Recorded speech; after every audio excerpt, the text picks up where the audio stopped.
Apple, Nvidia সহ জনপ্রিয় সব প্রযুক্তি প্রতিষ্ঠানে নানা চিপ সরবরাহ করে Taiwan semiconductor manufacturing company TSMC। ট্রাম্পের শুল্ক আরোপের কারণে অন্যান্য চীনা প্রতিষ্ঠানের মতো ব্যবসা হারানোর ঝুঁকিতে আছে TSMCও। সম্ভাব্য ঝুঁকি মোকাবিলায় বিকল্প পরিকল্পনা করছে তাইওয়ানের এই প্রযুক্তি জায়ান্ট। এরই অংশ হিসেবে যুক্তরাষ্ট্রের অ্যারিজোনায় কারখানা স্থাপন করতে যাচ্ছে প্রতিষ্ঠানটি। সম্প্রতি $165 বিলিয়ন বিনিয়োগের ঘোষণা দিয়েছেন TSMCর প্রধান নির্বাহী কর্মকর্তা CC উই। আর বাজার বিশ্লেষকরা বলছেন, মার্কিন সেমিকন্ডাক্টর শিল্পে গুরুত্বপূর্ণ পদক্ষেপ হয়ে থাকবে TSMC এর কারখানা স্থাপন। এখন যে কোনো ব্র্যান্ডের পুরাতন এসি বদলে নতুন ওয়ালটন এসিতে উপভোগ করুন 25% ছাড়। বেল ল্যাবসে ট্রানজিস্টরের মতো মার্কিন উদ্ভাবনের মাধ্যমে সেমিকন্ডাক্টর শিল্পের সূচনা হয়েছিল 1947 সালে।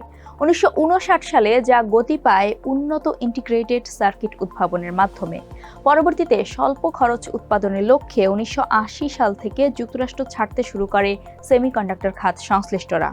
এক দশকের মধ্যে সেমিকন্ডাক্টরে যুক্তরাষ্ট্রের অংশীদারিত্ব নেমে আসে 37%। এই খাতের বৈশ্বিক বাজারের 12% এখন যুক্তরাষ্ট্রের দখলে। সেমিকন্ডাক্টর উৎপাদনে হারানো রাজত্ব ফেরত পেতে চায় যুক্তরাষ্ট্র। 2032 সালের মধ্যে এই খাতের উৎপাদন অন্তত 3 গুণ বৃদ্ধির লক্ষ্য দেশটির খাত সংশ্লিষ্টদের, যেখানে কর্মসংস্থান সৃষ্টির লক্ষ্য ধরা হয়েছে 10 লাখ। 2024 সাল পর্যন্ত বিশ্বের সেমিকন্ডাক্টর শিল্পে রাজত্ব করেছে চীন। সেই পথে বাধা হয়ে দাঁড়িয়েছে মার্কিন প্রেসিডেন্ট ডোনাল্ড ট্রাম্পের বর্ধিত শুল্ক আরোপ।